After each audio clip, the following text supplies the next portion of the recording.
मम्मा मम्मा बचपन ही अच्छा था यार। अब तो सब लोग मुझे सताते हैं। पहले मेरा बनते हैं, फिर मेरी कमजोरी जानते हैं, फिर दूसरों को जाकर बताते हैं। ये दुनिया बहुत दोगली है मम्मा।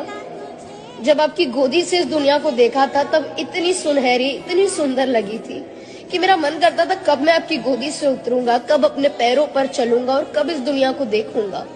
लेकिन अब जब चल रहा हूं ना, तो एक एक कदम पर मुझे 100 कांटे चुभ रहे हैं। एक एक कदम पर मुझे ये एहसास हो रहा है कि असली सुकून तो आपकी गोदी में ही था।